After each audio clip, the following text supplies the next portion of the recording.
throw in a few extra ones before we get going on Saturday, 3:30 start local time. But I mean, I don't know whether this race has ever run with a 2-digit entry field. Can you remember how many were in it in the year 2000? I can actually, quite extraordinary. I think, I'm going to say that, I think it was 262. Wow. It was, I know it was well over the 250 mark, which I just found unbelievable. And as we talked about it, they even had reserves, and it was such a long formation lap, as you know, around the north side, 25 kilometres. That what they do was they let the cars out of the pit lane onto the Grand Prix circuit, the new circuit as we call it, because it was even newer 20 years ago. And basically, you would start that lap, some cars would start that lap not knowing whether they were going to actually take part in the 24-hour or not. And when they got towards that, the corner where they turn left and go onto that, the Nordschleife or not, a marshal would dictate at that point, via the radio being told, somebody's parked or somebody's done it, or even maybe it's even worse, crashed it on an out lap or something, or formation lap. But the reserve order, basically the higher up the reserve order you were, the better chance you got, and you arrived at it, and they basically went that way or go home, back to the pits. And imagine all that build-up, all that, everything that goes into it. We know the logistics, we know the effort to get into running a car for a 24-hour race, to only drive the Grand Prix circuit and be told, sorry, you're not in, and go back into the pits, or the opposite, the elation of arriving, going, we're in. That is a complete. I mean, talk about extremes of motorsport. You know, you haven't even started the race by that point. Exactly the point. Are you going to be in or not? Roller emotion. You haven't even started the race. That's just the one. Do we take part? Do we not? Do you get in the zone? Do you not? And it's it's quite extraordinary. It is, as you said, Johnny. It is something totally different to this circuit.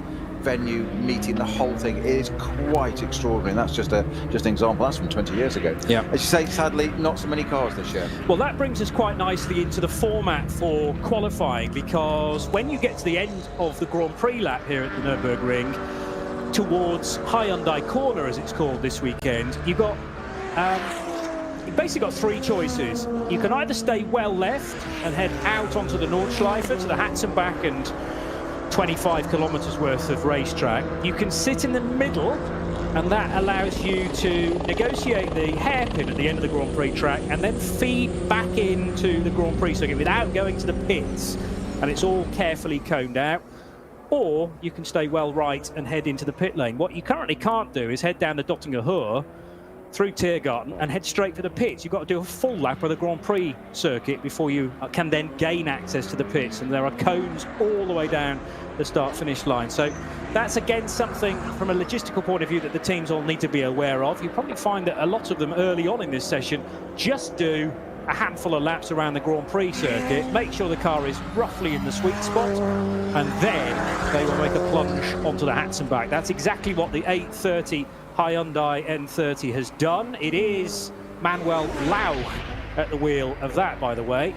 So he's entered into the TCR category, as is the Veloster. Both types of cars. Well, the Veloster is run in the United States as part of the IMSA, not the main championship, but the Michelin Challenge. I forget the official name of that now. Pilot Challenge. Thank you, Tim Gray, our executive producer here in the main broadcast centre.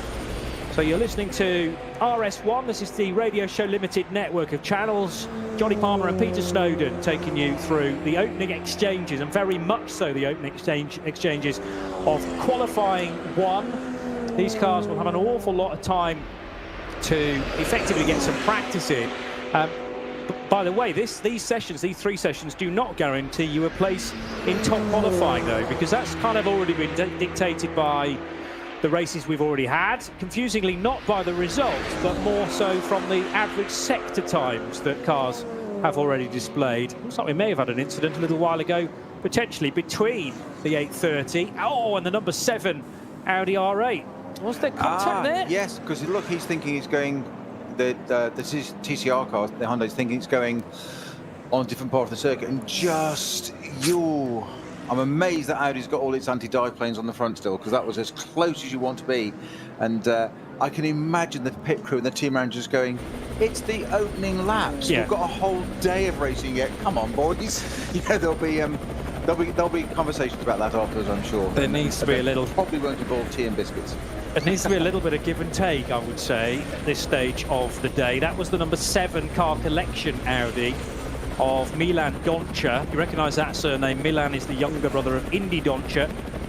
Miro Konopka, who was racing at Le Mans, not this year, but last, with ARC Bratislava. Got Patrick Niederhauser in that car and Mike David Ortman as well.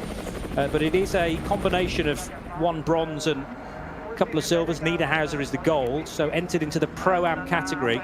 I just wonder whether that car is on Dunlop tyres as well. I always associate Audis to be on Michelins, but the other thing I always struggle with is what tyres each of the cars are on, because whereas Le Mans last weekend, it was essentially a whole load of Michelin shod cars with 1 or 2 Goodyears. Actually, the Goodyears in LMP2 did very well. 2 of them finished on the podium. Sadly, they didn't win the race, but 2nd and 3rd for Jota and for Panis Racing, who got into 3rd position pretty late on after real difficulties for G-Drive Racing, their TDS car, you might remember, with John-Eric Verne at the wheel, a suspension failure. And the other dramas as well up ahead of Panis Racing meant that Julien Canal and the rest of his squad scored a podium. Oh, so important for Julien Canal, being a resident of Le Mans.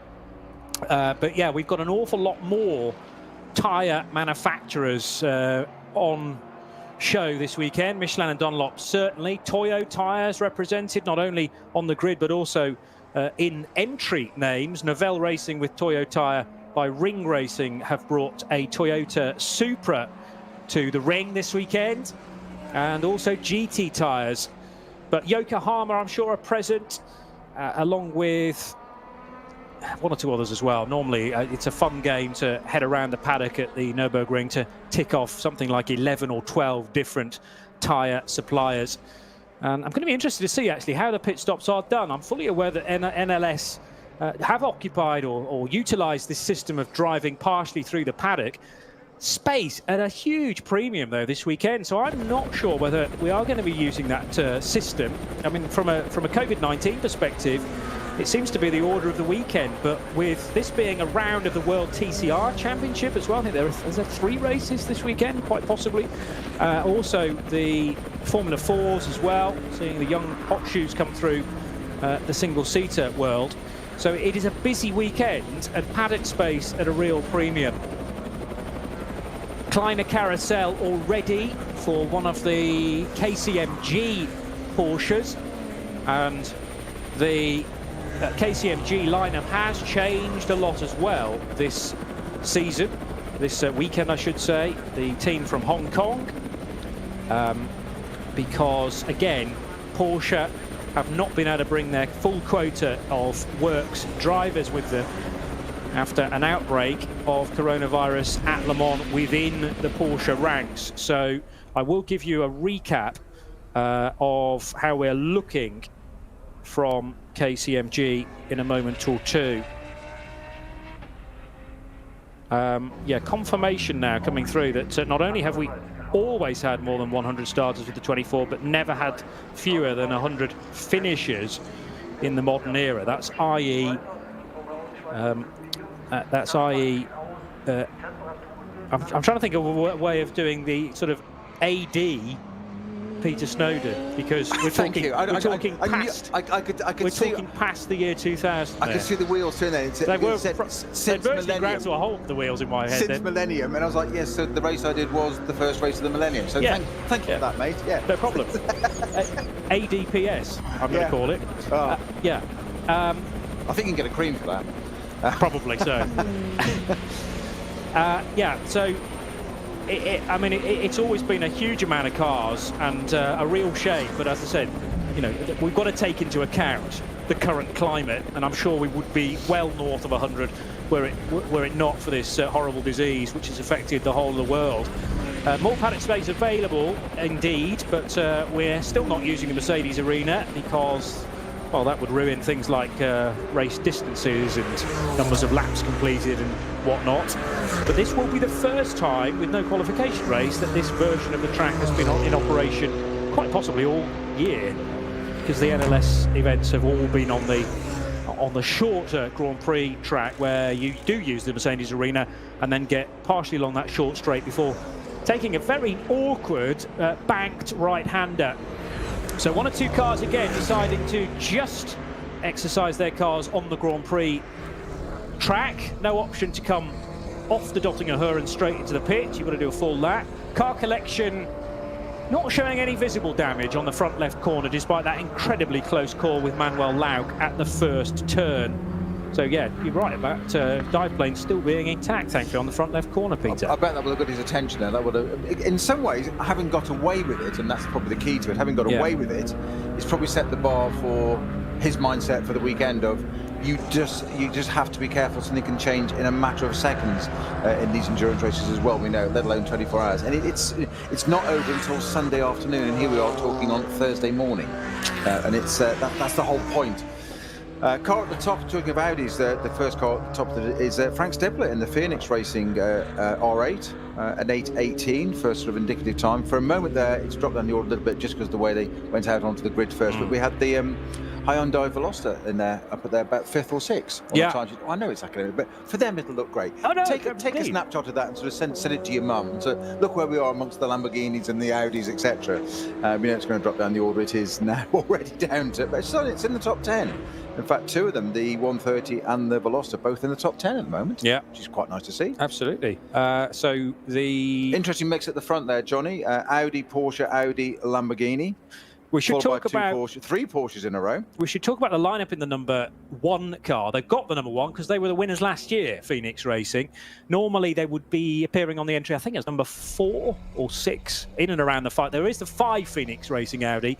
Anyway, they have changed their lineup, but only very slightly, because Frank Stippler, Frederik Vervies, Dries Vanthoor, all in the winning quartet last year. However, take out Pierre Caffer, who does appear elsewhere in the entry list, we'll talk about him in due course, and insert the current DTM Championship leader in 2020, a certain Nico Müller of Switzerland. So there's no strength in depth lost there for me.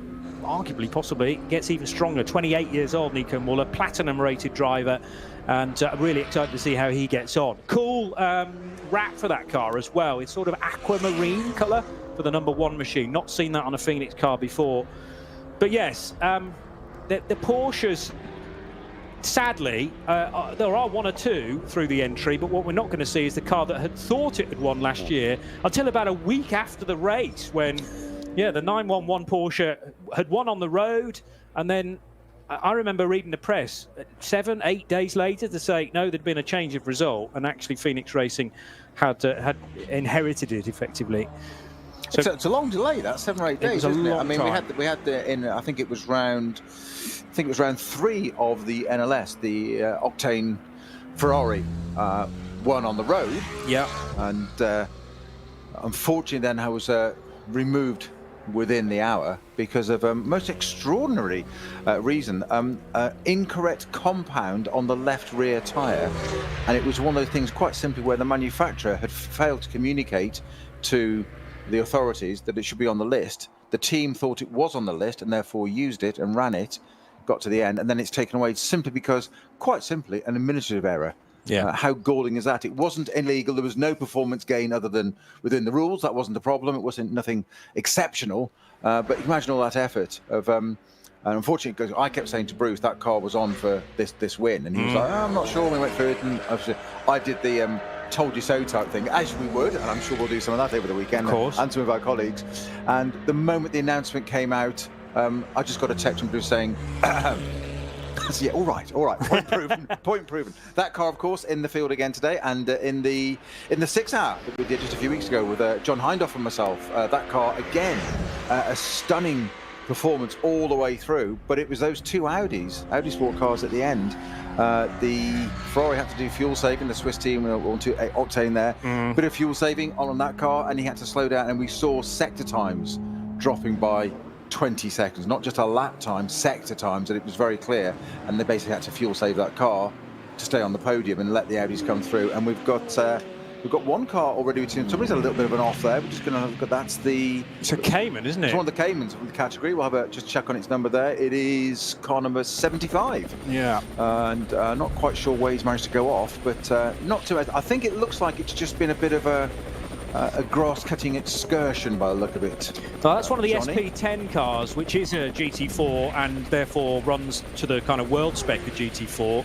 We've got one or two other GT4s in other categories, i.e. SP8 and 8T, depending on whether they're turbocharged or not. But yes, that is not the ideal start to the day. I'm also drawn to the amount of leaves on the track as well. One thing that John Gore said about the Astons last weekend is that the Aston Martin GTE car has a huge mouth on the front, like a big scoop. And he said the one thing we've never had to deal with before at Le Mans, because it's not that time of year, is the leaf fall from the trees. And they were in full, obviously, fall at Le Mans. And he said during every pit stop, we had to employ a guy who would actually scoop out these brown leaves because of the risk of overheating the engine. Of course, because it's in June normally, so suddenly in September. It hasn't been running in September since 1968. 1968, yeah. So you know, and of course, talking of big-mouthed GTE cars, take a look at our AMGs, Mercedes. Even bigger these days. Exactly. If ever there was a "I'm here, I'm in your face," this is me. And we commented this. Bruce and John and I commented this on some of the previous NLS rounds of exactly that car sitting behind you. It must be so intimidating,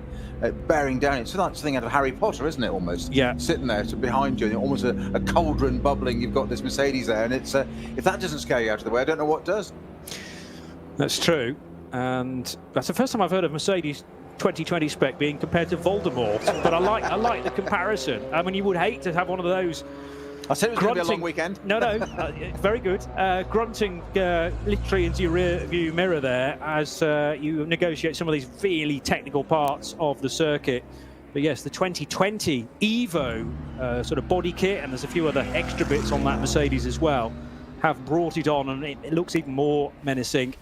The usual suspects as far as Mercedes are concerned, HRT are here, Black Falcon are here as well, and HRT actually represented in the Auto Arena entry, the number 6 for Patrick Assenheimer's team and the rest of his crew, and cars 2 and 4 to look out for, with a certain Jelmer Berman in the number 2, Adam Christodoulou, Mauro Engel in the number 4, along with Lucas Stoltz and Manuel Metzger. That looks like a very threatening lineup indeed.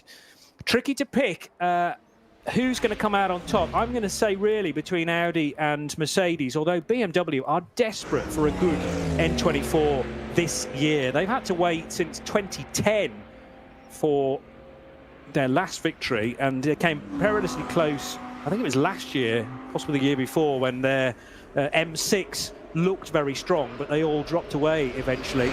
Audi, the most recent winner, Mercedes 2016, the last time they took victory. Yeah, it's a bit of a mystery with the BMWs, those M6s of Rover Racing and Valkenhorst.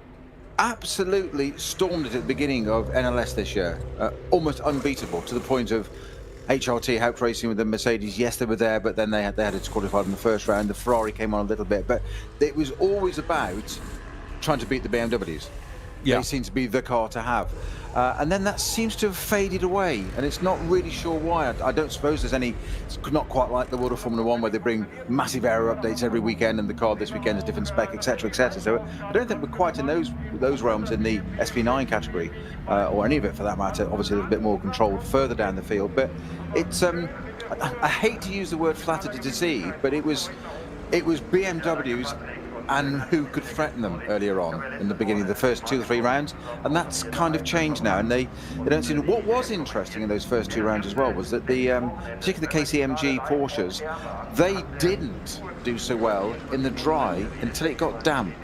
Okay. And then those Porsches really came to the fore, and we're just seeing now that just looking at the time sheet, I know it's fairly academic, but it's a bit of a pointer for us, Johnny. No, carry on. We've still got that Phoenix Racing car at the front, and then we've got 3 Porsches 911 GT3s in the background, 2 KCMG cars, and then the Falcon Motorsports on 2, 3 and 4. So they're laying the marker down, and this part of the qualifying, you know, we've got a whole weekend of this. We've got a 24-hour race. We did Le Mans last weekend, so you're in the groove already. You never really got out of it. Came home Wednesday, had a bath, and came here again. Straight out again, exactly. Yeah. So it's long, it seems odd to be talking about these things now, but there's a lot of psychology for these drivers and the teams of putting it there. It may not count. It may not take you through to Superpole, Hyperpole, whatever it may be, shootout, all the different terms we've used over the years. but there's still that bragging rights of, we're there at the top, we're there, or thereabouts, and it does set the order. And we've seen it done in the past, even teams that haven't got as high a qualifying position as they like, but more race day morning, they do something a bit naughty, a bit tweaky on morning warm-up.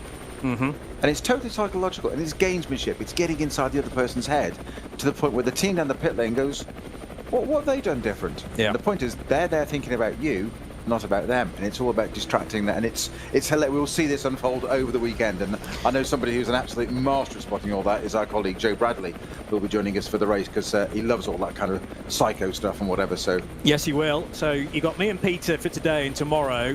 Joe Bradley, Nick Damon, and Alex Brundle will be the supporting cast. No, I'm being cruel. We're all on we're on a level. So we'll have 5 different voices throughout the course. You've said it. That's true. It's there on the archive forevermore. Can't be unheard. So I think that's talk about the various lineups that these teams have turned up with. That's a decent commentator rotation that we're going to go for. Yes, it's going to be lively. Good to see Alex Brundle as a former class winner in the 24 hours, isn't he? Yes, he is. Last year. Yeah, last year for Aston Martin. He's an ELMS race winner from this year. Led the race last weekend at Le Mans too. And former LMP3 champion, so credentials almost as good as yours, Peter. way different way. He's on a whole different level. You're very...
Remember, Falcon these days, they used to run a Porsche and a BMW to demonstrate how good the Falcon tyre was on many different, or 2 different chassis.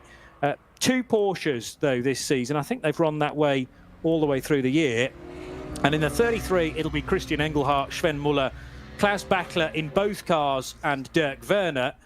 And then in the 44, Bachler, Muller, Dumbreck, and Raginger. And I have to say, the 33 car wasn't wasting too much time there in getting through some backmarking traffic, some slower going traffic from the other classes, Peter. Well, and this is the thing that we see time and time again in this. We know it in endurance racing. We saw it at Le Mans last weekend, but it's a totally different sort of circuit in here. And we haven't got even to the night bit, of course. And lots of Le Mans is illuminated in bits of it, whereas here it's not. You're out through the woods, very different, much like Spa. You've got your pit complex illuminated, and then all of a sudden you disappear into the woods. Of course, we're not a million miles away from Spa. We're, what, 60 k's away, something like that? It's something like that. So it's a similar part of the world. Difficult is the back markers, and if you come up there, 2 back markers it's not even a proper full counting qualifying session. It's a really go and get your way around the circuit and a bit of track time and a bit of experience if anybody needs it.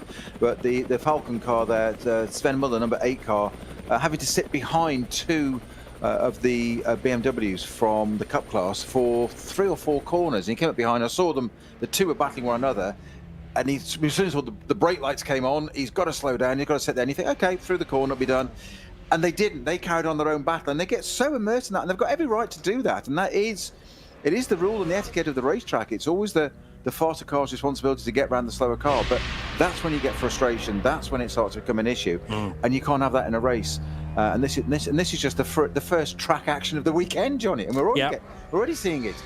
It's already getting pretty close for comfort, and I mean, all the GT3 cars, whether you're in Pro or Pro-Am, you were already into qualifying tomorrow night. So, it's a question about how hard you actually push. Yes, you want to be out there for good race pace, and you want to, at some stage, set the car up for a good qualifying lap as well. But it is a question about how much you risk, because, as you say, for the GT3 cars, this counts for absolutely nothing as far as in what order they will start on the grid for Saturday. So yeah, presented by 2 BMWs. They look like the 3 Series cars, 325i machines. Where do you go? I mean, they are literally door handle to door handle.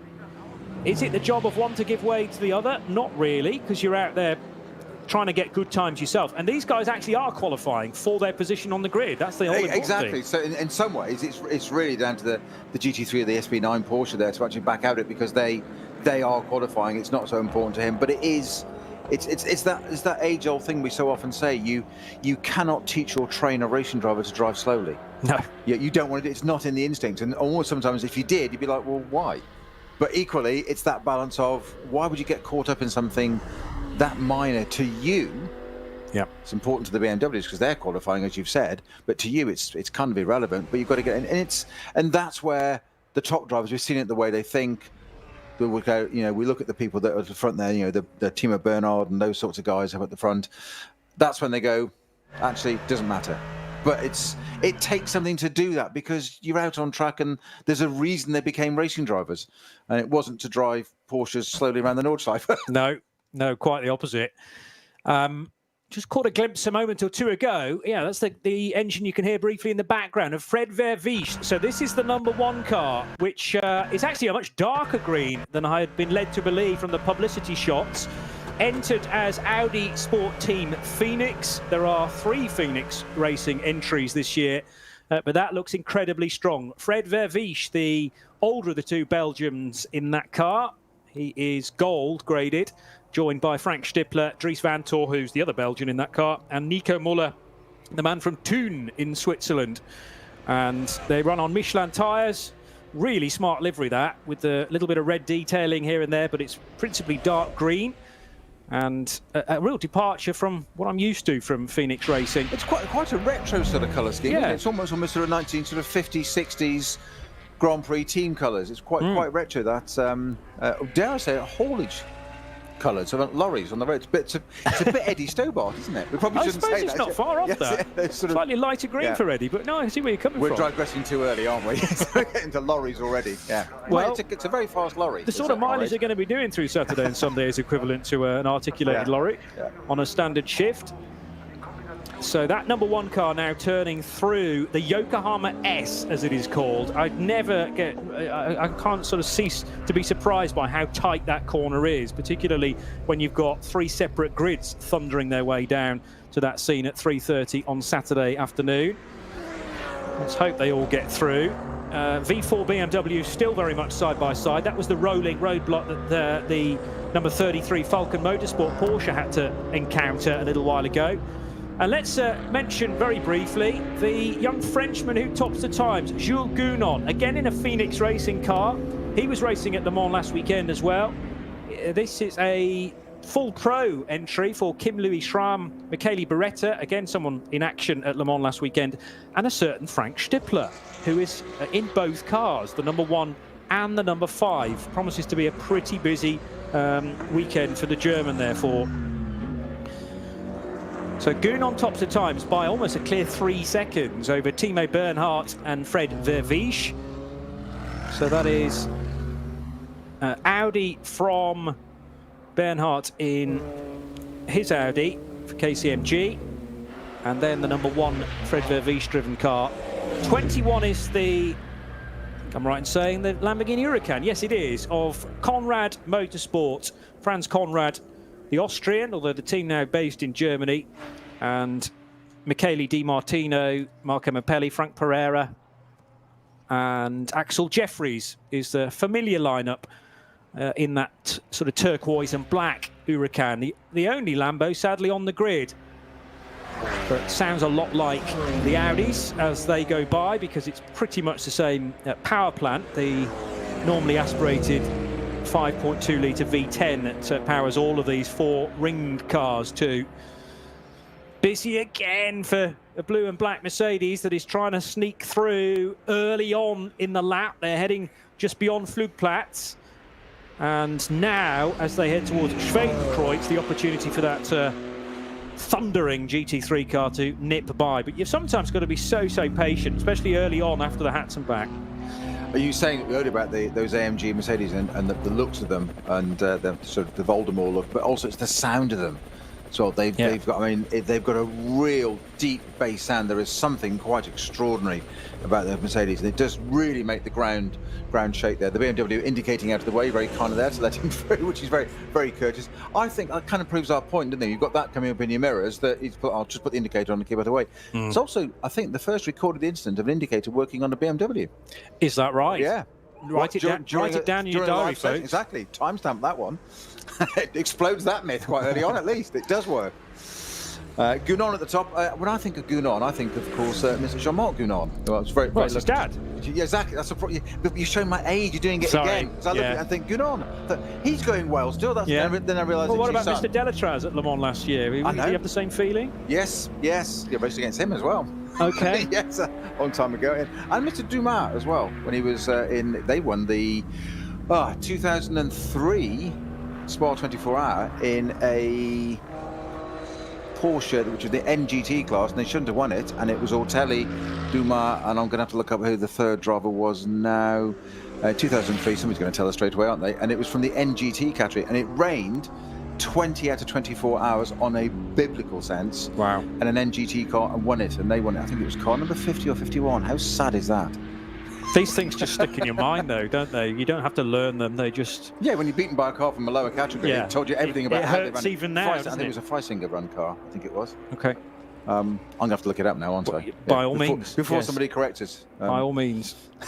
By the way, you can totally get involved with our broadcasts here on RS1, part of the Radio Show Limited network of channels. This is qualifying 1 for the Nürburgring 24 hours. A very special year for the race, don't forget, celebrating its 50th anniversary. I had to count back then, but yes, the first ever race was 1970, so 50 years of the Nürburgring 24 hours. This is the 48th edition, after 3 of them in the past did not take place for various reasons. But thankfully, well, touch wood here, COVID-19 is not one of those reasons why the race will not take place in 2020. And the NGT winner that you were trying to... Spa 2003. Yeah. I've got Stefan Ortelli and Romain Dumas. How could I overlook Mark Lee in that car as well? Yeah, it was car number 15. It was Freisinger Motorsport though. So my apologies to Mark Lee and all his supporters for omitting him from the driver lineup, but they did win it back in 2003 in that rain, beating a BMS Scuderia Ferrari 550 to second place, would you believe? Of again, no less a lineup than Fabrizio Godin, Capellari, Caldorari and Lilian Breiner, the Swiss lady that drove their car in those days. Yeah. I remember that one well, but it was. I remember the point being that it was. It just goes to show exactly what we're talking about. A 24-hour race. It rains, conditions change, something can happen, and a car from a category you wouldn't expect can suddenly pull a surprise. I'm not sure whether you've seen a forecast for this weekend, but it's not... I wasn't going to talk about it just yet. I thought we were going to save that till sort of maybe this evening. I don't know. Or maybe till Sunday afternoon. On the table straight away, Johnny. No. Well, the thing is, actually, a moment or two ago, there was some more contact. This time for the Franz Motorsport, the not Franz Motorsport, the Conrad Motorsport, mixing his first name with his second name there, Lamborghini, and a Porsche. Fricadelli Porsche. Yeah, not sure whether that was the 30 or the 31. 30. Okay, so that's the Pro-Am entry. And 2 into 1 wouldn't go there on the second part of the, well, the run into the Hatzenbach, essentially. That was the second left-hander, I reckon, after the section of track that heads over the road bridge. Yeah, Klaus Abelin at the wheel of the Fricadelli Porsche, and just, as you say, just basically got taken out, I think. I think it was just one of the things that the gap that Lambert thought was there wasn't there, and so be it. Marco Mappelli trying to sneak up the inside to gain track position on the important Hatzenbach. Marco Mappelli. It's not, agreed. But and whether it was a slightly confusing moment that he thought Klaus was leaving the door open and at the very last minute came across the nose, but it tends to be always the fault of the car behind. Whether that's going to be investigated, we'll have to wait and see. Race Control have many more angles of view than we do. Well, the insurance testers can talk about it, can't they? They'll sort it out between them. They will. Put a claim in, or indeed so. However it works. The colours of Lant Motorsport represented on the grid, which is something I hadn't realised. Early entry lists just list a whole load of Audis as entries from the Audi Sport team, but that's definitely the green and white of Lant. And number 29 is the car I'm talking about, for Mattia Drudi, Chris Mees, Rene Rast, former DTM or current DTM champion, I suppose we can say, reigning, and Kelvin van der Linde, the older of the two van der Linde brothers. So they're choosing not to go onto the long track, instead swoop through the tyre bales and back onto the Grand Prix track. So 3 different choices you can make at the end of the Grand Prix lap. Either to go onto the Nordschleife. Your B option is to do another lap of the Grand Prix circuit, or C, go into the pits. I wasn't aware there was a smart car entered class for this year. That's not out on track. Instead, some of the circuit crew, I think, making their way around the venue and using the little cut through that is in use during the NLS rounds. Thankfully not today, though. It's still quite alarming seeing how just the other side of the barriers is the track action, and somebody's going, marshals in their orange overalls going the opposite way in a smart car, thinking that's not smart, Johnny. It's not smart, no. That's it. I won't do any more jokes about that. That's as good as I get. Presumably they got permission to do that. Yeah, making their way back to the paddock. Looking up at the Mercedes Arena grandstand as well. 1 or 2 people in there. That's normally flooded with fans, particularly on the Saturday afternoon ahead of the race start. Not going to be the same this year, of course, but I'm pleased to see that it is open and welcoming those that have got tickets for it. Tickets becoming available pretty late in the piece this year, in the last week or so, for those that want to experience this race from the Grand Prix track, but sadly nobody permitted into the Nordschleife campsites for 2020. The number 2 car is the one that was being a little delayed in amongst traffic, which is one of a handful of entries from Mercedes-AMG Team HRT. Hubert Haupt and Jelmer Berman, who are regularly in a car together, joined by Nico Bastian and Philip Ellis, the German-born Brit. So that will be one that we will be focusing on, I'm sure. Jelmer Berman is at the wheel currently and wondering whether to thread the eye of the needle there just before the run out onto the Hatzenbach. Let's hope Manuel Lauch has seen him in the Hyundai. He did. And possibly the GT3 car, the safer way to do it is around the outside of that left-hander onto the Hatzenbach. That's maybe where Marco Mappelli went wrong. Very good point, because it's your own fault then, isn't it? All you're going to do is run out of road. You're not going to collect somebody else, so you go around the long way. But it is quite brave, as you say. Yeah. Fantastic livery on that number 2 Mercedes as well. I'm trying to get there must be a theme to that, as to something to it. And I'd love to know what it is now. Now, one of the M6 is going very slowly. Is that going to be an issue? Almost looking like they're restarting. That's a number 17. Martin Tomczyk. It's a 42, actually. We just saw the clip. They were basically the lights went off and on, which almost to me almost like an alt control reset, restarted the whole thing to power off, power back on again. But he seems to have picked up pace again. So that's not what you want on your sort of outlap of your first bit of track action of a 4-day weekend, of a 24-hour weekend, is it? And I imagine that feeling will just be, your heart sinks when it cuts. And reset it, and it all seems okay now. We will keep an eye on that. Let's say that's the number 42 car, one of our M6s in the field. That's the Team Schnitzer car. Martin Tomczyk at the wheel of that car at the moment, also piloted by no less than Augusto Farfus, Jens Klingman and Sheldon van der Linde. So again, a pretty average lineup in that car. Yeah, I can't see any. They've just found some drivers for the Nürburgring, haven't pretty they? Really? Much. I can't see anybody who's going to light at the timing screen there come the race.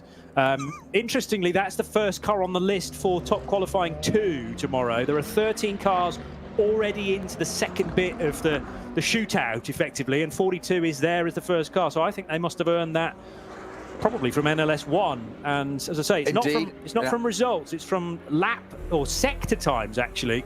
So if that car has shown incredibly good average times through the race, then you are in to top qualifying. But do you remember that car going well in NLS 1? It did absolutely, and that proves it's right. That car has come straight back into the pits, by the way, Johnny. So there possibly was an issue there. That's straight in now, so they're going to get that up, have a look at it, see what's going on with that.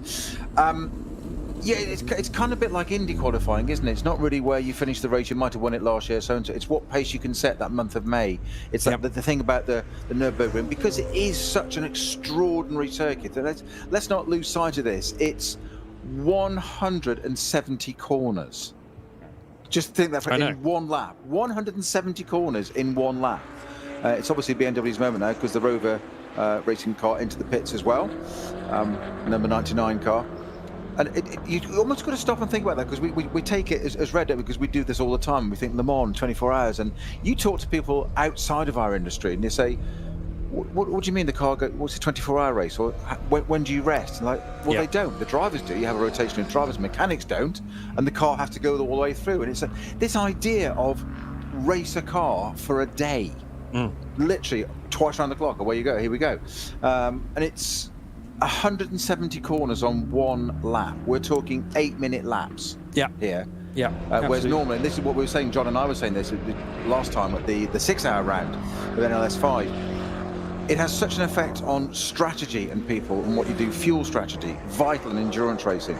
But 1 lap extra, almost anywhere else in the world, is 1.5, 2 minutes as a rule of thumb, yeah? Here, with an in and out, that's 10 minutes. Yeah. And another 16 miles that you've committed to, effectively. And that's a lot of fuel. And, and race cars tend to use quite a bit of fuel because they're quite thirsty. So, running that 1 extra lap, normally you're allowed that little bit. You've got a little bit of room with that gamble. Here, one lap extra can be absolutely critical as to whether it actually completes that lap or not. Yeah. And fuel weighs. That's always a problem. That's and engineers want the car to weigh nothing. Hence, you get thin, skinny racing drivers, 6 stone ringing wet in overalls. That's what you need, because you don't want any weight in the car. So there's all these things, and this will come out loads more during the race, obviously. But it's all the strategies, and of course, then you've got strategists watching what the other teams are doing and trying to second guess what they're doing, and are they setting out a ringer or doing something to divert them. So many threads, so many aspects, Johnny, and I'm scared of peaking early, because we're only an hour into our 4 days of commentary. Yeah, still got 45 minutes of this session to go, and always it's about 5 minutes longer than that anyway, because the session allows anybody that's just started a lap to complete it. So you're talking, well, another 8 minutes, as Peter makes the point, bolted onto the end. The difference, and we'll get to this in detail, but the difference with this race from the NLS events is that when the checkered flag comes out at the end of 24 hours, it just comes out. They don't wait for the leader. That is it. So everybody is locked into the positions, and if you have just crossed the line as the race leader with the guy second place behind and the checkered flag falls between you, you win by a lap, and it's pretty much cemented in like that. Whereas with NLS, you wait for the race leader at the time to come around, so it can be 4 hours 4 minutes, 5 minutes, 6 minutes, but that doesn't happen in this race. But we can delve into that in due course.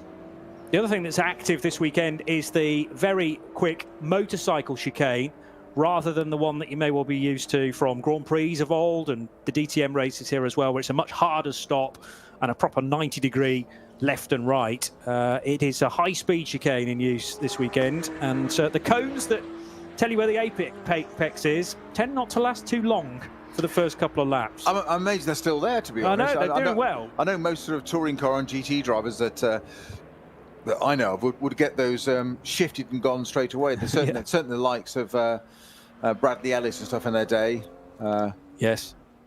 They'd have those out the way straight away. We've got he pulls no punches, certainly. No, he doesn't. No, on or off the track, to be honest. That's another story. For maybe in the night. Always been very neat and tidy as a safety car driver, though, I will say yes, about Brad. Totally professional. Yeah. And no surprise that he's regularly the BTCC safety car driver. I don't know who he is these days. Might still be Brad from time to time, or the doctor's car. Scott Stringfellow. Scott Stringfellow's a safety car. Yes, you're right. And I think Brad often in the doctor's car. Otherwise Bill Coombs quite often from Thruxton was also great driver. Yes. The man that if you ever want to talk about his low of a career, was driving historic Tyrrell at the British Grand Prix support race, and his owner decided for the first time ever he was going to get involved in the strategy of the car and work out the fuel loads, and Bill disagreed with him, and he was leading, and Bill's probably listening to this, I'm probably going to get a message for reminding me, thank you, Bill.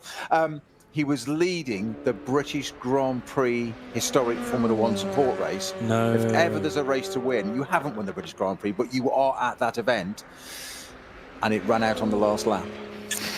That is now how do you start that it? Conversation with the owner that's taken that decision, but equally provides the car for you? Rather him than me, yes. I have to say. That's very tricky. Yeah.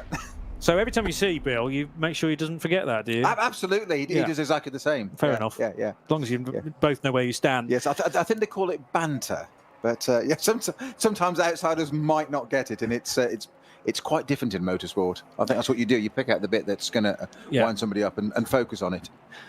Christian Krognes has won the 24 Hours of Spa before, but never, I think I'm right in saying, the Nürburgring. So that's one to tick off for Valkenhorst Motorsport this year.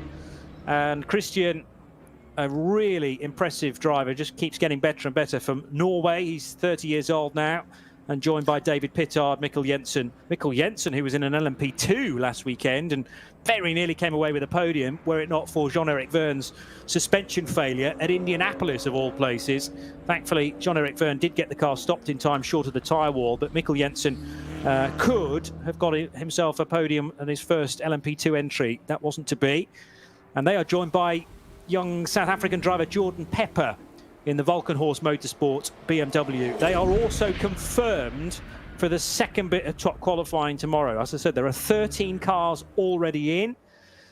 42 Schnitzer BMW, one of them, along with both, actually, Valkenhorst Motorsport BMWs, the 100 and the 101, and the 98 and the 99. So that's testament to how good the M6 has been this year, how quick the M6 has been this year. 5 of them already into top qualifying. And particularly David Pittard, we've referred to him as the little terrier. And he seems to do, he did opening stints of NLS quite a bit. And we were, Bruce and I were commenting that he was taking risks that you would expect to be from a qualifying lap in the opening stint and getting away with it. So such as his ability and confidence in that car, he's able to do it. And really, and then again, quite often a closing stint. And in fact, they won one round, so it's quite impressive. Just we were saying about Marco Mappelli had that little connection with the number 30 Porsche earlier on. Well, at the moment, he's just popped the Conrad Motorsport Lamborghini Huracan onto the top of the timesheets as it is at the moment. So it's been an all-German display with that Audi, with that Lamborghini somewhere in the mix there, but that's now at the top of the timesheets. They've gone from down to an 811.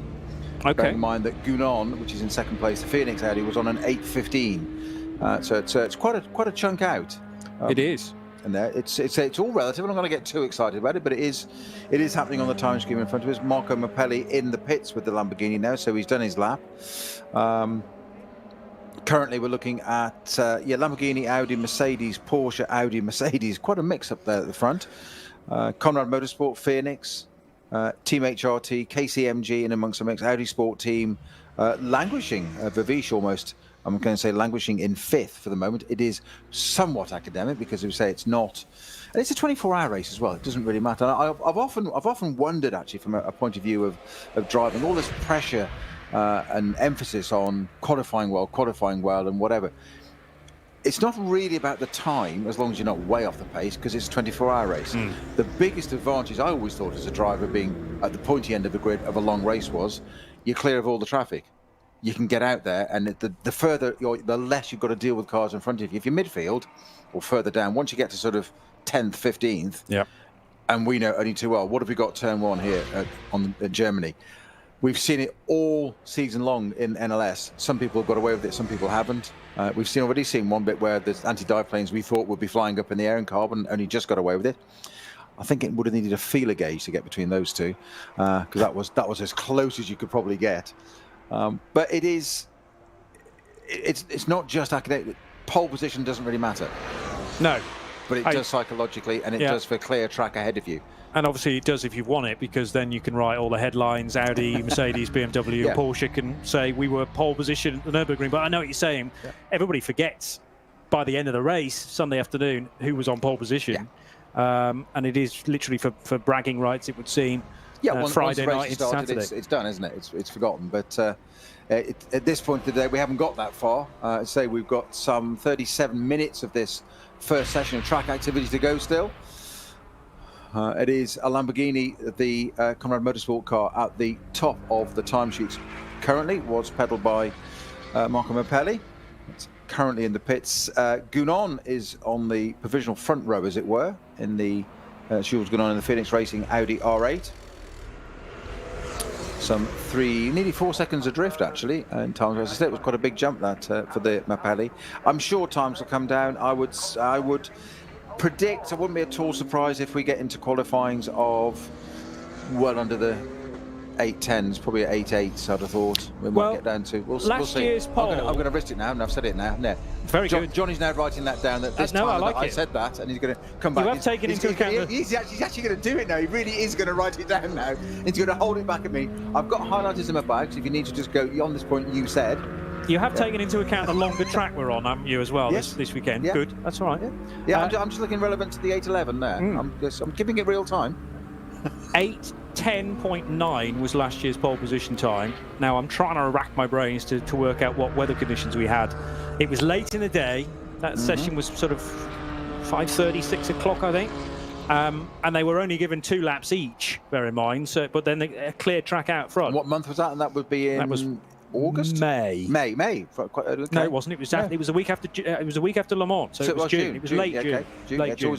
Towards the week after Le Mans. I'm going to say, going on. I know he's got his pen poised. It's like being at the bookies. This is. Going to get my odds. Here we go. I'm going to say an 8.08 for qualifying. There you go. A high 8.08. Yes. The top half of it. All right. An 808.5 or above. Or north of that. Or north of that, indeed. There you go. So I can hear John Hindhaugh, Bruce Jones, Joe Bradley, all giggling hysterically in the background at the. He's just said what? An 8.08. The fastest lap in the race was done by the 911 car that eventually actually was taken out of the result for engine irregularities, but they managed an 8:17.7 during the race last year. But bear in mind, you've got 150 odd cars out as well. That was probably done in the middle of the night, I would guess, when conditions were near enough perfect. Thinking about it, the fastest lap tends to be done very early on in the race where you haven't got any traffic. Absolutely. So, more likely to have been on lap 1 or not 1, but 2 or 3 perhaps, before they catch the tail enders. I'll dig that bit of information out in due course.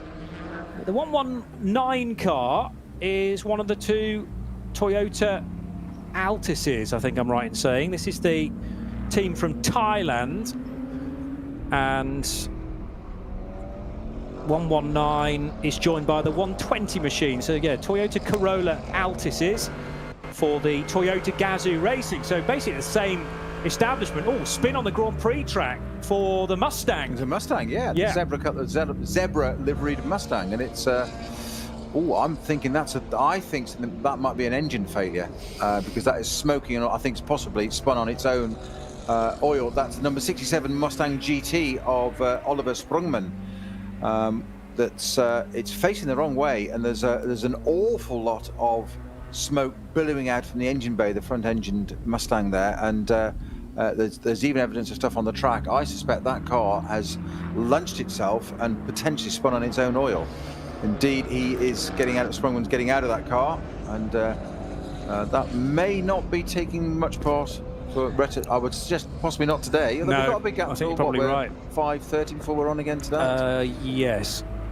Check that time, but that's one of the 3 alternatively fueled cars, so they don't pit in the same area as everybody else in the pit lane. They turn right and into a little bay where LPG, I think, is available, and various other bits and bobs as well. But that's not the first time we've seen that Ford Mustang in the race, certainly. Right in front of the Lant Motorsport Audi. As the Audi was exiting the Dunlop hairpin, the Mustang was having its own moment, the OVR Racing Cologne entry. And yeah, no, absolutely no contact, power down. And I think you're right, fluids underneath the rear wheels has pitched it into a spin. It's gone right through 180 degrees. It's later on in the lap, isn't it? Or is that the Dunlop hairpin? No, it's towards the bit curver, I think. And the run after that awkward S's. Anyway, driver is out, and that car needing to be recovered. So there'll be yellow flags certainly out on that part of the circuit. Oliver Sprungman at the wheel of that car when it happened. So yeah, well, don't be surprised. Sprung a surprise on him there, because I think I caught him out by there from what little bit we've just been indicated to us. That it appears that as he came into the turn, smoke or something suddenly appeared from around the engine bay area and out of the back of it, and as we said, Johnny, onto the rear tyres, and that's just the car's just rotated, it's facing the opposite way, and I think he had absolutely no control. He was a passenger as soon as that, whatever it was, that let go instantly. Lucky that the Audi right behind it was sharp enough reflexes. That was the number 29 car, wasn't it? It was. Just to be able to... So René Rast. Yeah, René Rast in the Audi sports car. R8. And again, this brings in yet another dimension of this type of racing. I know it sounds really obvious, but something as simple as that happens where you're not really involved, in nothing to do with it, you're doing the right thing, and a car in front, it's not Sprungman's fault. It's pretty clear something mechanical has happened in an instant, which has fired him off. He's missed everything. But if you've done that seconds different and being collected one of the Audi sport cars, and you're involved in it and there's damage, and you've got to get on the radio and say, I've just collected so and so, how did that happen? It's not what you want on Thursday of a 24-hour weekend. No, certainly not. Well, any time, actually, you don't want it at any point. Maybe the slowing down lap's the only lap to get away with it. It doesn't really matter then. True. I'm trying to remember who gave us a quote last weekend at Le Mans. It was Richard Bradley or possibly Tom Ferrier, but he spoke about landmines in the race that you've basically got to avoid, and you never know when the next one's going to explode. You don't know which incident you may be partially involved with, definitely involved with, you managed to avoid completely. But René Rast, I mean, a real superstar. It's his normally aspirated V10 you can hear in the background, and we are motoring our way down to the lower part of the circuit at Exmüller, and the bridge over one of the public roads, pretty much. You thunder your way down into the valley at Exmüller, and then the run up towards Bergwerk and Kesselchen afterwards. You mentioned Richard Bradley there, of course, was in LMP2 last weekend. That's right, he was. Funny enough, on the way in this morning, he spoke to me, he phoned me, because he's entered an Aston Martin Owners Club meeting next weekend, driving a 1930s Le Mans Aston Martin. How different can you get? And he'll wear he's full overall still, and boy can he pedal it. I think both John Hindhaugh and Joe have seen him do that car, but race that car. But it's quite extraordinary. We're talking about 24-hour Nürburgring race, all GT cars after Le Mans. It always follows on this race. Differences of driving different cars. You're talking about drivers going from one in their own team, driving different cars. There's always a setup going to be slightly different. How different can you get from a current LMP2 car, which is basically, let's say, the top category really of endurance racing at the moment, and then to a 1930s car that is effectively, think about this, 90 years old? Yeah, I know. We say 1930s, it's actually a 1920 car now is 100 years old. Yeah. If you think that's a 90-year-old technology that was cutting edge at Le Mans in its day. Yeah. Works team car. I mean, cars of the same vintage, but Matthias Besch, who's driven for Rebellion in the past at LMP1 level, has raced in this event in a Renault Clio. So LMP1 to a very, very small hatchback car. But yes, the shift in brain calibration for Richard Bradley is something to behold when you're just 2 weeks apart, 2 weekends apart. So wishing him well for that. But I think people of his calibre, they just adapt and get on with it. It's just, they'll probably try and go, well, a car's a car, isn't it? Well, I remember having a similar discussion with Sam Bird as well, who is now an AF Corsa factory driver, but of course he hadn't raced that Ferrari 488 that he was in last weekend since Le Mans last year, and he's been doing Formula E since then. And yet AF Corsa still employ him to drive their Ferrari incredibly quickly, when you think, well, when was the last time you actually drove this car? But they only need a couple of laps and they're back in the groove again. But that is absolutely right. It's the indicator of a true professional, isn't it? That they can just do that. And to us mere mortals, it's how do you do that? It's it's very similar. I had a good friend years ago who raced at an amateur level, club level, but very successfully. But his day job was a jumbo captain for British Airways, and he bought into the share of a chipmunk, a trainer, RAF trainer, on the basis that he'd get more of the seat time in it because the other people were businessmen, whatever. And then he told this hilarious story of the first time he flew it from Elstree, and he went off and did his bits, whatever, and came back. And when he came back, he said, I couldn't land it. And we all sort of looked, and why not? And he said, well, the ground came up too quickly. And I went, hang on a minute. What do you mean? He said, you've got to remember, I'm in a jumbo, 2 stories up on instruments. He said, I'm in this little thing. He said, and this grass was approaching him. He said, I had to pull back and go around and do a few more circuits and think about it. And he had to retrain his brain to go, okay, the wings are going to bounce, it's going to be bumpy, it's going to move. And it's exactly that sort of thing, as you say. Richard Bradley's going to do it next weekend. Jumping from an LMP car that everything, it does what it should do, where you point it, where you go, everything works, to getting into a 1930s Aston Martin. That has got cross-fly tyres and won't go anywhere it wants. It won't do anything in a straight line. But will he enjoy it? You bet he'll enjoy it. And more importantly, will he get a good result out of it? Absolutely guaranteed he'll get a good result of it, because he's a pro. That's what he'll do. Yeah. I'd imagine being a pilot is one of those occupations where you really don't want that thought, I can't remember how to do the next bit. Well, but it'll come back to me. The same guy always said the definition of a pilot was one that had an equal number of landings as he had takeoffs, which I thought was a great phrase. You always want that, that ratio to be exactly equal. Audi number 8 heading, no, number 29, I beg your pardon, in 8th place is René Rast, and he streams across the line. And up ahead of him is a recovery vehicle, an American pickup truck, out on track at the same time as this session being live, and that's something else that you've got to get used to around this place. It's got to pick up a Mustang, so it's got to be an American pickup truck, hasn't it? Of course it has. We've gone to Indianapolis, haven't we? But yeah, on the really narrow sections of this track, sometimes in the dead of night, there'll be the need for Armco barriers to be repaired, and that's the time when the large lorries, not quite articulated, but more than a 7.5 tonner, is out far off it, is out on the track, and the race traffic has to negotiate it. Everything is signposted well. The marshals are out with their code 120s, 120 kph that is, and code 60 boards.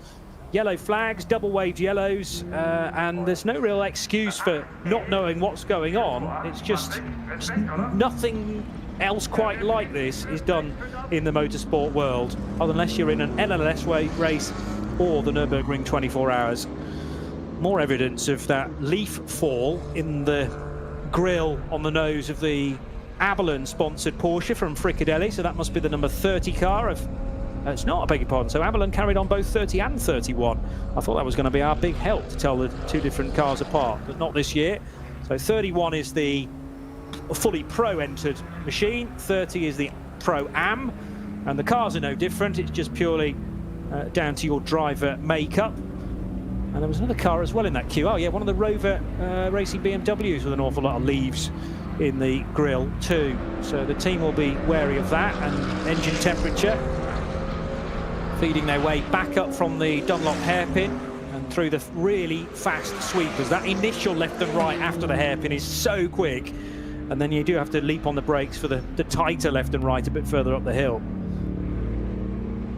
Lights frantically flashing too, and there was a time at Le Mans where one button press would produce 10 flashes automatically. That's not the case in a GT3 car, so you've got to always be warning those behind. Strafing, yes, a good word, yeah, bang on with that. But yeah, to my knowledge, the GT3 cars don't do that, and you have to input the flashes manually. Darting around the outside of one of the... Now, that's either a BMW M2 or one of a number of M240i Racing Cup cars. Sadly, we don't have the 20 Plus in that Cup 5 division, and I've often revelled in a fight in Cup 5, which has, well, had something like 10 dicing for the lead, even 4 or 5 hours in. But I make it 1, 2, 3, 4, 5, I think 6, possibly 7 Cup 5 cars for this year's race, and they're all the newer M240i Racing Cup version. Produced some of the best racing in NLS this year, particularly the Pixum Team Adrenaline Motorsport cars. They've had multiple entries, and they've got 3 cars entered, 3 of those 240i's in this, cars 242, 241 and 240, unsurprisingly. Quite cleverly done that, wasn't it? Yeah. I think even I can see how that works. But yeah, so and again, you know, decent people in those cars as well. I mean, we talk about what we call SP9, the GT3 category, but there's there's battles, as you said at the top of the show, Johnny. No less than 23 classes in this, and some of the best racing will come from down in that order.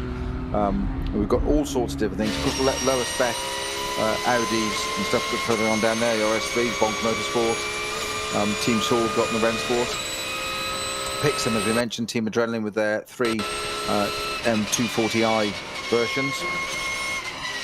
Then, of course, don't forget we've got the Caymans. That's six Caymans entered. That's Cup 3, I think, isn't it? Correct, that's Cup 3 cars. So the class of Cup 5, the ones that normally, those Cup 5s, is the gold one, normally is absolutely extraordinary battling out there. And then, of course, we've got the couple of TCR cars, the 2 Hyundais we mentioned, the Veloster and the 130i. And the last car on the entry list is a Manthey Racing 911 GT3 right at the back there. But you can strike that one, I'm afraid, because it's not in the entry, and it's a real disappointment for many that would have loved to have seen the Grello car, as it's called, a combination of green and yellow. So they don't use the German translation for green and yellow. It's very much anglicised. Although there is another car probably soon to be involved in an NLS or a Nürburgring 24 hours, known as the Rotor car, which is this new crossover between a Porsche Carrera Cup car, so the one without the ABS, and the GT3 car. It sort of sits between a Cup car and a GT3 car. One of them is present on the grid, which is in SP Pro this year. The Black Falcon team Identica entered, and this is the nomenclature they go for: Porsche 911 GT3 Cup MR. MR being for Manthey Racing. Still carries this. It's got a Porsche Cup engine and gearbox, but it has a little bit more aero on it. So they're trying to fill that gap between a Cup car that you see in, for instance, Porsche Super Cup, supports the Grand Prix, or in the domestic championships, Porsche Carrera Cup Deutschland, Great Britain, France. Between that car and then the GT3s that are taking part in SP9 this weekend. So one of those on the grid. But they have produced one that is a combination of red and orange. So they've combined the German word for red, which is rot, and orange, and called it a rotor car, Rotor. I'm quite looking forward to seeing that, but it's not here this weekend. Got to wait a little bit longer. We've got Grello and Rotor. The vagrage of the German language. It's never. It's if in doubt, why create a new word? Just put the 2 words together. Pretty much. And you've got a new word. Yes. That's it. Absolutely. Yeah, it's a simple way of doing it. The René Rast car, I think, is going a lot better than the sounds in the background would indicate. That's the car in the pit lane, the sounds, whereas the René Rast machine is threading its way up the hill on the Grand Prix track. It shouldn't be forgotten quite how much gradient change there is on this Grand Prix circuit, by the way. I mean, if you were to walk it, the walk from pit lane and the start-finish line down to the Dunlop hairpin, it's quite a descent. And then likewise, when you haul your way back up the hill, you're not quite done then when you get back to paddock level on the Grand Prix track, because it plunges downhill once again through the bit curver and that very fast right-hand kink, before then you go through the Vidal chicane and turn left at Hyundai corner, which is technically the last corner on the Grand Prix track, but not one you use onto the Hatson back, which is exactly where the fastest car in the session has just gone. Actually, it's much later on in the lap, beg your pardon, heading up towards Eschbach now and the Kleine Carousel. And that is Franck Pereira now at the wheel of the Lamborghini Huracan from Conrad Motorsport, but it is a time that was set by Marco Mappelli after he came well, actually to blows, literally, with Klaus Aberlin in the Fricadelli Porsche. They made a slight bit of contact on the first bit of the Hatsen back, but no ill effects being felt by the Lamborghini Huracan. And now through Flansgarten and on towards Schwedenschwanz rather, goes the turquoise, sort of teal liveried and black Lamborghini that we've become used to in those colours for many, many years now. Always reminds me of the Vitaphone Maserati MC12s. I can see what you're saying Every time I see it, first glance, I go, it's not an MC12, is it? It's Andrea Bertolini. Correct. Yes, I know. That was something else that when it came along, everybody just went, oh. Yes. we thought the 550 Pro drives were something. The Maranellas, when they first came out, they'd learned the 575, and it just moved the bar up. I mean, I remember a team manager at the time just saying at that very first race for 550 Maranello, it's Ferrari o'clock. As in, that was just a summary of that. Suddenly the bar suddenly totally different again. Hugely, the MC12 came along and it just stepped into a whole nother bit. It was like a spaceship compared to things like Dodge Vipers at the time. I really am showing my age now. Dodge Viper. I remember standing at Donington Park watching those Maseratis, and you'd stand at McLean's and literally have both eardrums pierced by that car as it would go through, and love it. I mean, I would fully enjoy the experience. Yeah, can I get any closer? Yeah, exactly. Yeah. So that Lamborghini, that Conrad car, I think they're just basically rotating through their drivers, giving everybody a little bit of track time while the conditions are the same. And again, it's the kind of intel that the team need to collect. They will literally rotate their drivers in those track conditions, look at the data, see it as well. And you can start to see as if they don't know already, but it's always academic to the circuit, ambient temperatures, track conditions, the car, etc. But they'll start to look at it, analyse it now as to what each driver does, have they got a strong point, whatever, to work out how they do start orders, who's going to be in this position, who can take advantage of this or that. And it's just information gathering all the time. We sit there from the outside and we glibly talk about it, Johnny, it's a 24-hour race and they just go around for a day. But we all know it's the proverbial swan, isn't it? You've got that little bit of serene bit you see above the water underneath. There's an awful lot of work going on, and there's a lot of background to the team. And it is a team sport. We focus easily on the drivers because that's obvious. They're in the car at that time. But to get them to that point, and there's constant information back and forth about do this, do that, and how to drive it, to fuel it. And we said earlier on, you can't teach drivers, or drivers don't like being asked to drive slowly. It's not in their nature, but it is part of it. You've got to drive for your team, and we hear it quite often when particularly on a little bit of IndyCar or Formula One, when we get privy to some of the pit-to-car footage of do this, go to that, go to this setting, go to whatever. It's because it's the team result, and at the end of the day, you only get points and the record and the results at one point in the race. That's the checkered flag. Entirely. Everything else, your ego can't get in the way. Personalities, driving styles have all got to be accommodated, but you've still got to drive for a team. And that's one of the things I personally love about this type of racing, is that it's so many more layers, so many more dimensions. Yes, the car takes part. The car starts and finishes the race, but you've got 3 or 4 different drivers. You've all got to accommodate and work around, and somebody will have a different style. Somebody will like oversteer, somebody will like understeer. Although I've never ever understood why a driver would like understeer. It's very rare, but some people do, and I've never ever understood that one personally, and I'm not alone on that with a few other people, but some people do. But how people like a car a certain way, how it performs, and you've got to accommodate that, and that's a team manager's job, and it's getting it out there. The car's got to last, it's got to get to the end. Somebody might be hard on gearboxes, somebody might not be, and you can suddenly have something change so fundamentally because you've got a driver that just changes gear in a slightly different way or something, and that doesn't work, or the time's different. And the other thing you've got to... Number 7 Audi off in the gravel, unfortunately. On the Goodyear tyre, which is interesting. And that's Ortman, Mike David Ortman in the number 24, sorry, the number 7 car, my apologies, off in the gravel. That's now... Well, that car has already come to grief with a Hyundai, you might remember, earlier on in the session, with Patrick Niederhauser at the wheel. Mike David Ortman, it's only 20, silver graded. Yeah, car collection entry, and this is a Pro-Am machine because they also have the Slovakian Miro Konopka due to share that car. And that was actually about to be my point, in that if you're in Pro-Am, you've really got to set up the car so it's comfortable for the lesser experienced driver, and then the more professional ones can adjust to that setup. 100%. That's exactly what you have to do. It's a really, really good call there and observation, Johnny.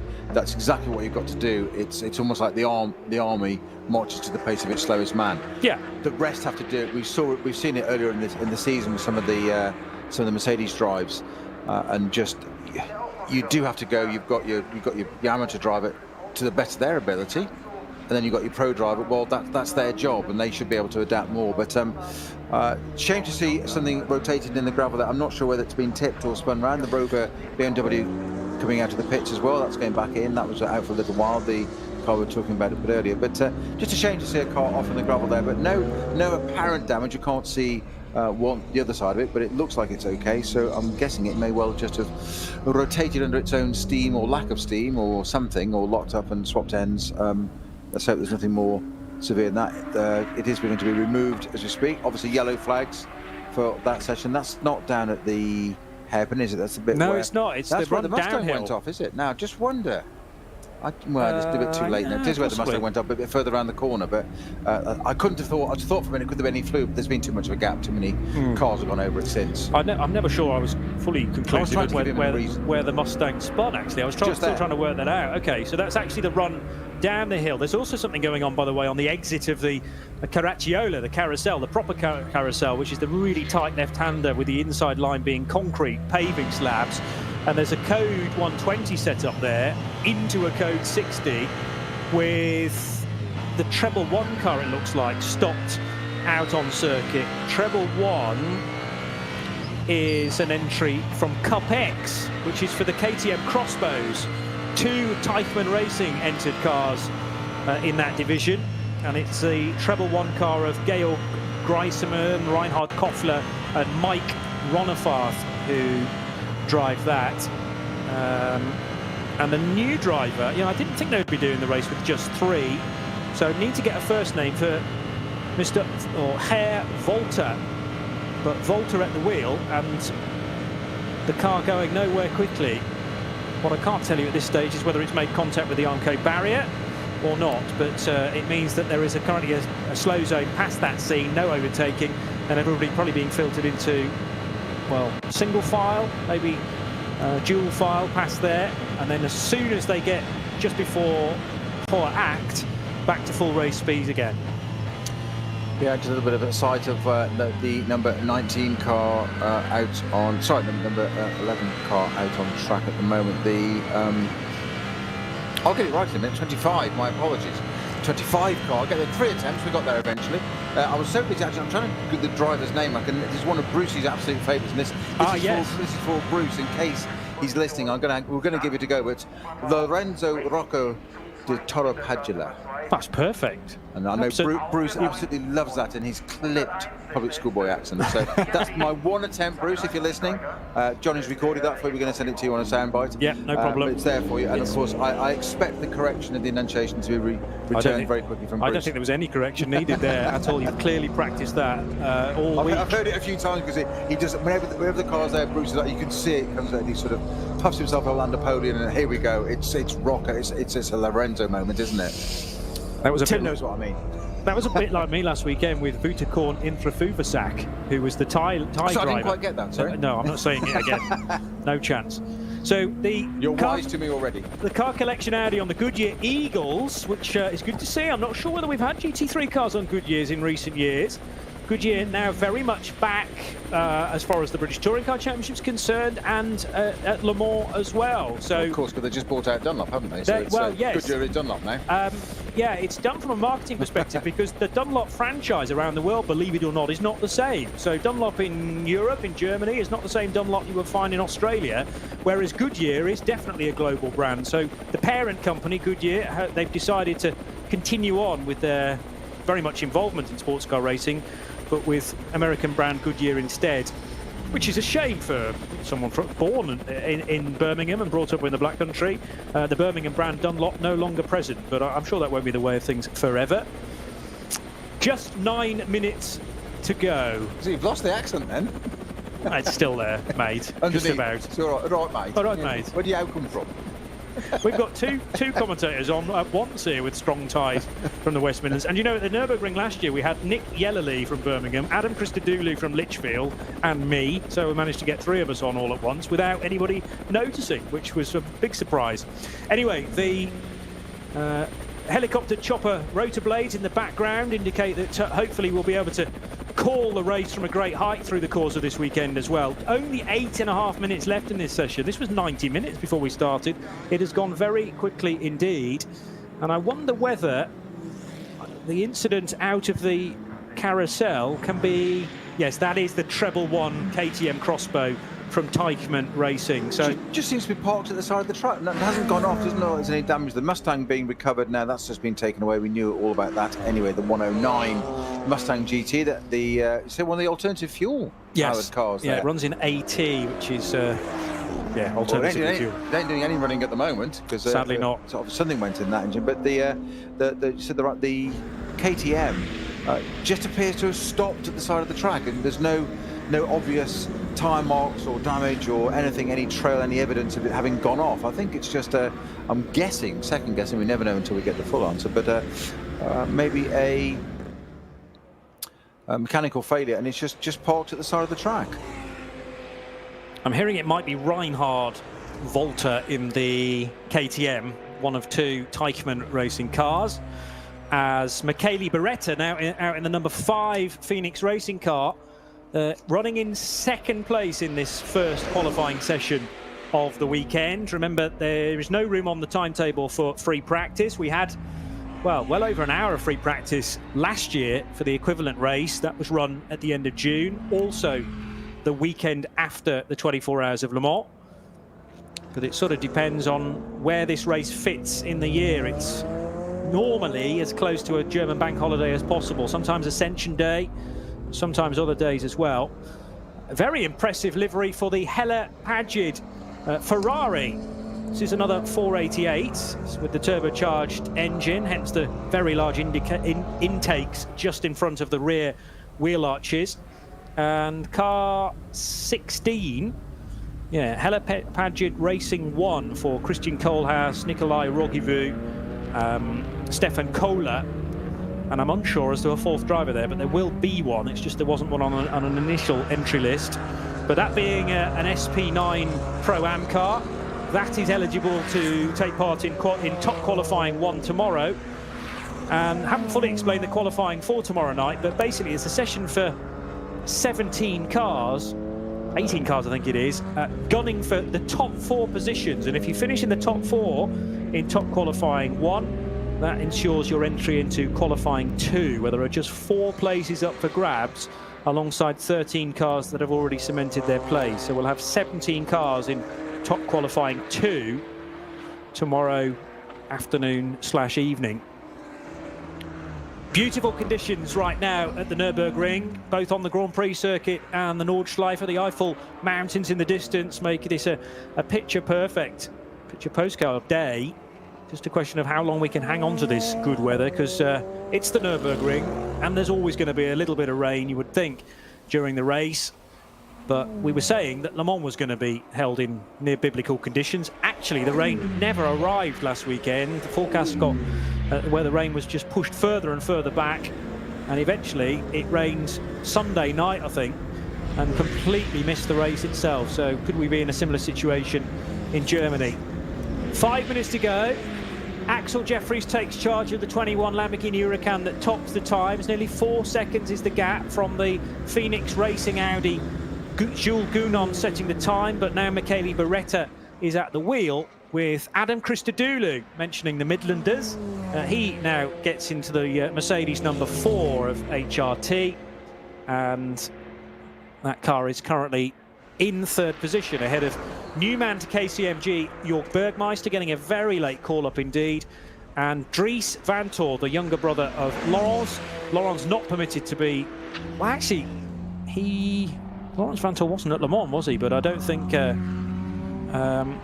I'm not sure that Laurens is on site, though, for the same reasons. Got me thinking now whether Laurens was at Le Mans. But he is a regular, of course, in the US arm of the Porsches, GTE. and we didn't have any of the USA version of the 911 RSRs at Le Mans this year, purely from a logistical point of view. Likewise, Corvette didn't travel. But Dries Van Toor is there, and he managed to take victory in last year's race, along with fellow Belgian Fred Vervies, Nico Muller, the Swiss, and Frank Stippler. Just talking the Ferraris there, Johnny, I've not noticed my favourite, the Octane Ferrari, not being out on track in this session at all. Okay, that's interesting. Yeah, just wanted to make, because it's a very, very similar colour scheme to the one you've just been highlighting. The two-tone blue. Yeah, the number 16 car. This is the Hella Paget car, Racing 1, and of course the other one being the all-Swiss entry, number 26, Octane 126, normally pedalled in this race for Bjorn Grossman, Simon Trummer, Jonathan Hershey, and Luca Ludwig, who've had some stellar performances in that car, including a near win in the 6 hour. But didn't quite make it on the fuel at the end, but certainly a race win in round 2, but then formally disqualified afterwards because of that tyre irregularity on the left rear, which is a shame, but a front-running car. So not seeing that out. It's a Swiss entry, so we'll keep an eye on why that hasn't appeared. I can't see it anywhere yet. Well, I've got an Octane 126 Ferrari in 90th position with Grossman, but I'm not even sure he's completed the lap that he was on. And that took him 21 minutes, so it is concerning whether it's been out or not. It's even more concerning if it's been out for a lap and not completed it, because it's stuck out in the countryside somewhere. So mildly concerning, but we will try and investigate that between now and the end of the day. The 704 Scuderia Cameron Glickenhaus SCG 004. Now Glickenhaus, of course, famously going to get involved with the World Endurance Championship next year in the hypercar era.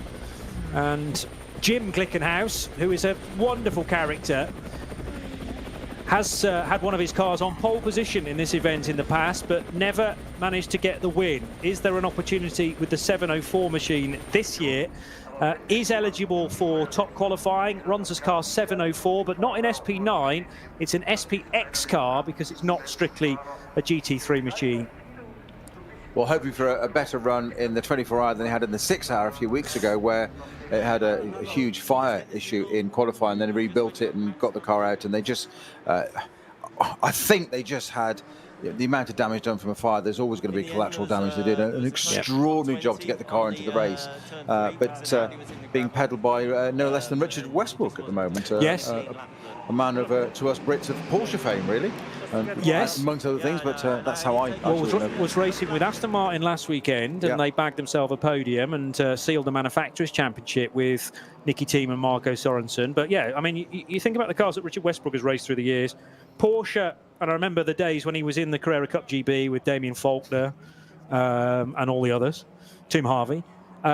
He has raced... Turn commentator now. Early You've seen the light, 2000s. Tim Harvey. Yes, indeed. Yeah.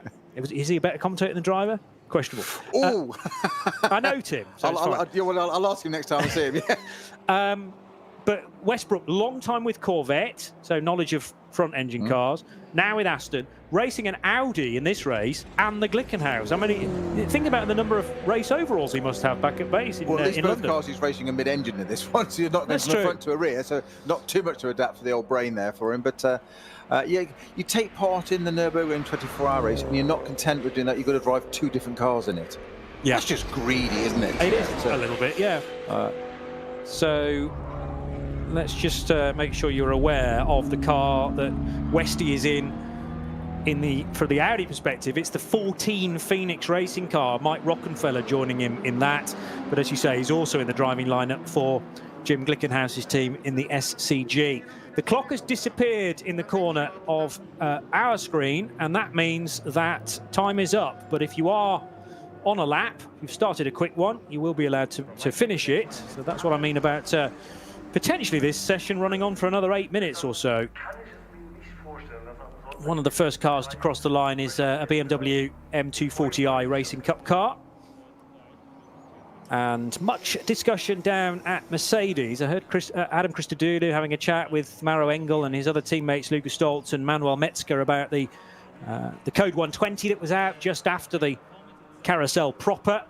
So no opportunity to push for a really quick lap. Also, the guys at Car Collection in deep discussion as well. Mirko Bortolotti, who spends an awful lot of time in Germany these days, but is Italian by birth. And Mirko, a superstar when it comes to driving Audis quickly these days, but it used to be Lamborghinis not too long ago, of course. So the times show that Marco Mappelli, by the looks of things, is going to be quickest in qualifying 1. Remember, if you're racing in an SP9 Pro or Pro-Am car, then these times are sort of irrelevant, because what you're looking to do is get into top qualifying tomorrow night. René Rast with the Audi Sport mask on, sitting back in one of a number of Audi Sport garages this weekend, reclining. He has had an entertaining couple of laps behind the wheel of the Lance Motorsport car. He's now handed that over to Chris Mies, who is motoring on between the two red and white curbs. Relatively clear road in front of Chris Mies right now. Same cannot be said, though, for Axel Jeffries, who has got, looks like a BMW from Rover Racing for company, as they helter-skelter their way down the hill towards Exmuller. Actually, that might be the climb up the other side now, and on their way towards the carousel, part way up the hill. Really fast section of circuit between Exmuller and the right-hander at Bergwerk, but then you put the right foot down, and it's really just a kind of lift and coast situation between Kesselchen, Klostertal, before hard braking as you approach the Caracciolo carousel. And the next question for me is, Teichmann Racing's KTM, is it still sitting on the track, or is there a clear road in front? I reckon that's been cleared now, actually, that little KTM crossbow.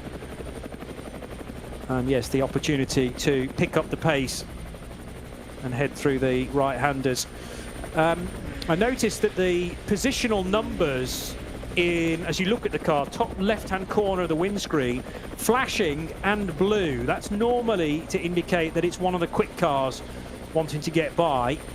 The blue positional lights are normally assigned just before top qualifying. If you've made it into the top 30, you get one of those so wanted blue flashing lights, and to those in front, they see a flashing blue number, they know it's one of the quick cars wanting to get through. I suppose they can already be assigned, though, because we know who's going to be in top qualifying tomorrow. Just a question of which order they'll be in. As Axel Jeffries thought about going too abreast there with the BMW. The problem was they were also overtaking a little Porsche Cayman at Brunchen. Probably better to stay in single file there. I did take an intake of breath from it there. I think you did the same while I was watching. Yeah. Like I'm not sure you might want to do that, Axel, and he didn't. He had a look and then thought better of it, didn't he? So you do not want to lose a corner on the car on effectively the slowing down lap of the. Well, we are still, I realise, competing for times. But we have got 2 more sessions of qualifying to come, of standard qualifying, and then the shootout. So there's plenty of mileage yet before we even get to warm up on Saturday morning. we're only Thursday lunchtime. I know. 2 days away. Yeah. Yeah. But it is the Conrad Motorsport car. So Axel Jeffries is currently in that car. The driver's been cycled through that, and the twitch coming out of the carousel there for that car, just exactly as a commented. I think that didn't look a great deal. I'm just trying to relay what's happened there. It didn't look a great deal, but I bet in car, if there were an in-car shot at the time, I bet there was a lot of correction going on to catch that. That was more than just a little twitch. That was that will have got his attention, to say the very least. The awkward moment where your car's straddling the concrete and the tarmac there, and there's quite an angle change, a camber change between how the slabs have been laid and then the shallower asphalt at the higher bit. So very easy to have a moment coming out of there. If you line up the carousel and the Kleiner carousel later on in the lap, I mean, it can be perfect. It's sort of popping you out, spitting you out the corner and giving you that forward momentum, but it's also really easy to get that part of the circuit wrong.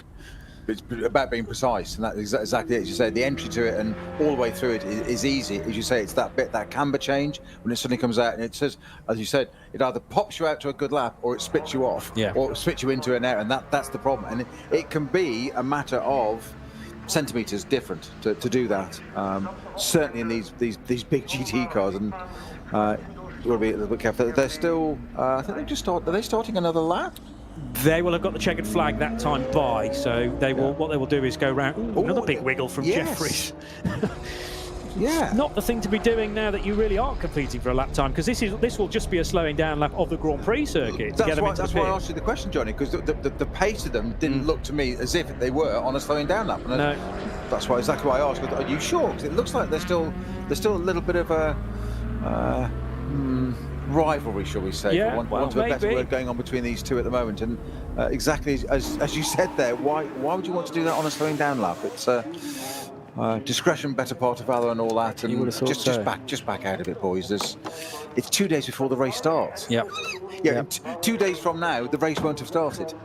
4 days hours from now, it won't have started yet. That's very true. That's where we are. We're still a couple of hours out from the Saturday afternoon start. Damage on a Cayman, and I'm not sure that's the same one from earlier on. Yeah, I don't know. I think it's the very same one. The first bit of non-track action, off-track action we saw. I think that's the same car. Okay, could well be. Well, let's hope there's two in the same team. Let's just keep it to one incident, shall we? All right. Yeah. So, in the shadow of the Nürburgring castle, it is Axel Jeffries who takes first bragging rights of the weekend by topping qualifying one, effectively what was free practice for the equivalent event last year. An 8:11.428. He is 3.9 seconds quicker than the number 5 Phoenix Racing Audi. So it's a Lamborghini Huracan who tops the times. Jules Gounon set the time in the number 5 Phoenix Racing Audi, although Michele Beretta did quite a bit of number of laps after that.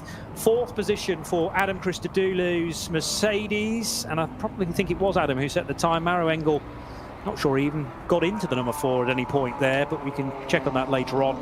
The KCMG Porsche of Earl Bamber, Dennis Olsen, Timo Bernhard and Jörg Bergmeister finished the session in 4th position, ahead of the number 1 car of Dries Van Tor, Frederik Vervies, Nico Muller and Frank Stippler, another entry from the Phoenix Racing gang. 6th position for the number 3 Audi of Mirko Bortolotti, Robin Freins, Chris Haase and Marcus Winkelhock.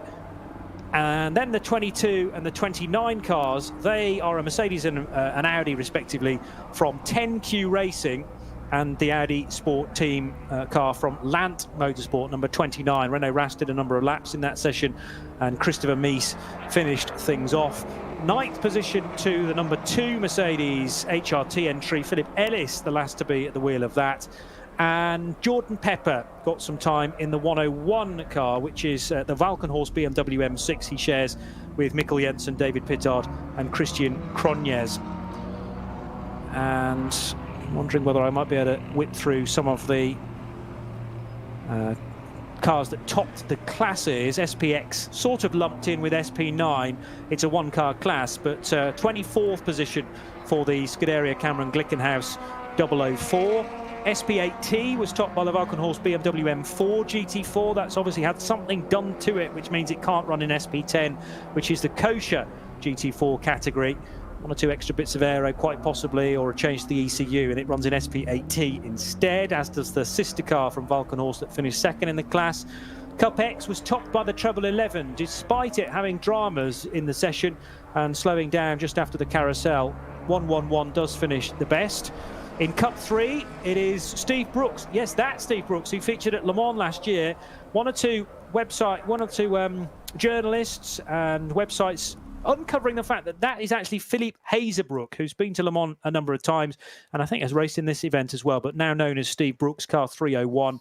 And in SP10, it's the 37 Toyota Supra, the new 2020 spec GR Supra GT4 from Novell Racing with its Toyo tyres, and Turbo Asahi setting the best time in that, which was a 9 minutes 54. Right, qualifying 1 done. What more do we know now, Peter Snowden, than we perhaps didn't know at the start of the session? I suppose it's the Lamborghini's quicker than I thought it would be. Yeah, I agree. Didn't expect it to be up there. Yeah, not discrediting it, but I thought top 10, no question, no brainer. Top 5, possibly. So 5, 6, 7 thereabout. I just didn't think they'd be topping it straight away, and that comes back to what I said. It's almost academic. It's not that important. but it is for the brag. It's the first timed session of the weekend. Yeah. And they've gone over it. And what it does is, whether it matters or not, it gives everybody a bit of a fillip in that team of, we're at the top. We've just done the first session, our car's at the top. It's great to see. We will see what else goes on. I'm still intrigued to see what our times are. Axel Jeffries, as you say, we just noticed on that last lap where there was a couple of real sort of twitches with that car, which was slightly odd. One, the carousel, you were saying quite rightly, come out the carousel, the contour, understandable. But a bit further around the lap, it had a moment where it shouldn't really have had a moment, and I wouldn't have thought Axel Jeffries was overdriving it. I am trying to put the driver out of the equation. So what is it? What's causing it to do that? Unless it's so on the ragged edge in order to get that time. I mean, it's 4 seconds quicker than anybody else, but I don't think many other cars were really pushing. They might well have just been using that session literally as free practice. It's qualifying won by title, but I think I tend to agree. Yeah. Nobody wants to go all out in the first session. So we will see the times dip, no doubt about it. And don't forget that there